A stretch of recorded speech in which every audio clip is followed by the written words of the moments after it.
there are certain readings that are prescribed, and the epistle reading, which we just read, is from St. Paul's letter to the church in Galatia. For those who aren't good at geography, Galatia is basically right in the center of Turkey. If you were to point right in the middle of Turkey and go a little bit north, you would hit Galatia. It's really a region, not a city, technically. And a little context. So, in the early church, and I've said this before, in the early church there was an ongoing struggle to define the church, particularly to define it vis-a-vis Judaism, right? So we know that Christ was the Messiah for the Jews, but he also came to save the whole world, including the Gentiles, the non-Jews. And the church really spent probably the first good 30 years of its life determining sort of who it was, mainly in relationship to the Jewish faith. And St. Paul was a big part of this. St. Paul was a big part of this. In fact, most of his letters, to varying degrees, deal with this topic. In today's letter, so Galatia was a church that St. Paul had founded. He was the one who made it, brought it into being. But as we know, St. Paul would go somewhere, he'd spend a very limited amount of time teaching, kind of setting the church up, and then he would go somewhere else, and he would do the same thing there, and then he would go somewhere else, and do the same thing there. He was sort of an itinerant church founder, we could say.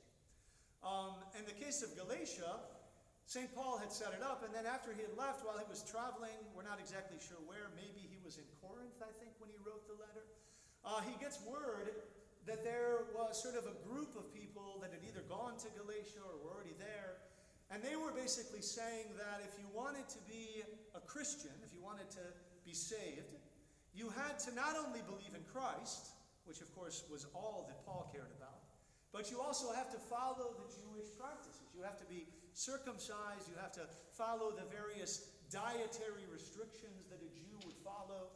And it was to this that St. Paul was addressing. This was really the content. And there was a little bit more to it. There was also that same group that was sort of trying to put these Jewish customs on the non-Jewish converts. They were also sort of questioning Paul's authority. Because Paul wasn't stressing the law. Paul wasn't one of the 12 that originally traveled around with Christ. And so there was sort of a suspicion about Paul's authority, right? So in today's letter, Paul does a few things. It's the opening of Galatians. It's chapter 1. And he starts out really by defending his apostleship, basically defending that he is a legitimate apostle of Christ. And he goes on really to talk about the gospel. He talks about the gospel. And there's really three things. He says a lot about the gospel. There's three things I want to focus on today. Three things he sort of highlights in his own story as we hear today in the gospel. The first, he says, is that receiving the gospel requires humility, not self-assertion. Humility, not self-assertion, right? And so what Paul is saying in his letter today is that he did not invent the gospel. He stresses, in fact, in many places, not in this reading in particular, but that he had an epiphany of God. He was walking to Damascus to go, ironically, arrest the Christians. And all of a sudden, Christ appeared to him. And this was sort of the turning point in his life, when he went from being a persecutor to being a follower of Christ, right? And St. Paul basically says that I didn't invent this. I simply received it, right? And one of the things we have to recognize as Christians is that the church is something that is. It kind of is what it is, right?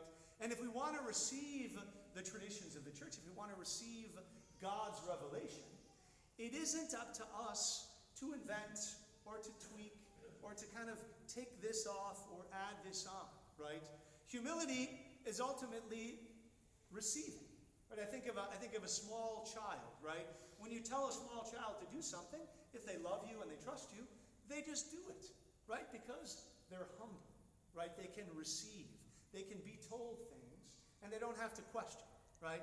But if we're full of pride, right, if we're sort of self-asserting and sort of full of ourselves, then we can't do that, right? And so what we see here is Paul explaining how to receive the gospel. We must have, first and foremost, we must have humility. Secondly, he talks about how the apostle himself, and really more broadly the church, is not an author of the gospel, but a steward of the gospel, right? He says, in the reading, he says, "For I did not receive it from man, nor was I taught it, but it came through a revelation of Jesus Christ," right? So Paul stresses that he didn't invent this. What he is teaching, what he is conveying, what he is telling the churches to do and believe, these are not things that he has invented. They are simply things he has received, and he is trying as best he can to faithfully pass them down to the next generation. Which says, of course, a lot to us, right? Because we are the church. Paul is, of course, long gone, right? He's not alive anymore. But that's that tradition, one of the words that we use in the church, which I really like, maybe you Greeks have heard this word, we call it a parakatathiki. It's like an entrustment. It's something you're given that isn't yours, and you are given it to take care of for a limited period of time, and then you have to give it back to the owner, right? And so the faith, right, what God has revealed to us, is sort of like that. It's a parakatathiki. It's something that we have for a finite amount of time, right? I'm only alive so long. And it's my job to steward it. It's my job to make sure that it is maintained, that it is kept, that it is not altered, that it is not added to or subtracted from, right? And so that's what St. Paul is saying here. That's his second point, right? That the apostle in the church is not an author of the gospel, but a steward of the gospel. And lastly, St. Paul says that the true gospel, and this is an important one because I think we live in a very prideful world, God help us. He says the true gospel produces obedience before it produces understanding. It produces obedience before it produces understanding. And St. Paul's a good example of this, right? When Paul first had this revelation on the road to Damascus, he didn't go to the great library in Alexandria and sort of research all the books to see if this was the right message, right? God told him, in fact, God told him at that event, he said, "Go to Damascus and you'll meet a man there named Ananias, and he will teach you everything you need to know." And that's what Paul did, right? So to grow and to understand the faith, we have to approach it first with obedience, right? I mean, I think of sort of these intellectual kind of new atheists, they call themselves, right?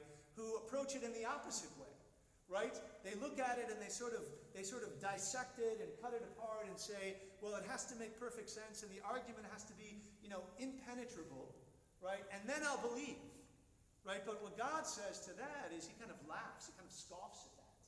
Because ultimately, the gospel is not meant to be, at least initially, intellectually understood. It's meant to be obeyed, right? In fact, that is part of the reason why we baptize infants, right? Infants obviously don't understand the gospel, but ideally, hopefully, when they're baptized, then their parents obediently bring them to church, right? And raise them in the context of the faith, right? And so that obedience, in the case of the baby, right? The obedience precedes the understanding, right? And indeed, that's what we see even in the lives of the saints, right?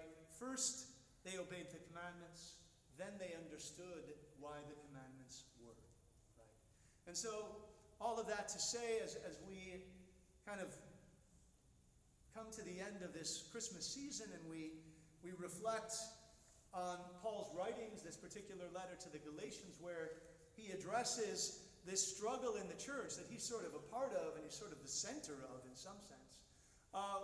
We are told what the gospel is. We're told how we need to approach the gospel, right? We need to approach the gospel with humility. We need to approach it with obedience. And we need to understand that it's not ours to write, but simply ours to steward, right? To carry on faithfully to the next generation. Amen. Please rise.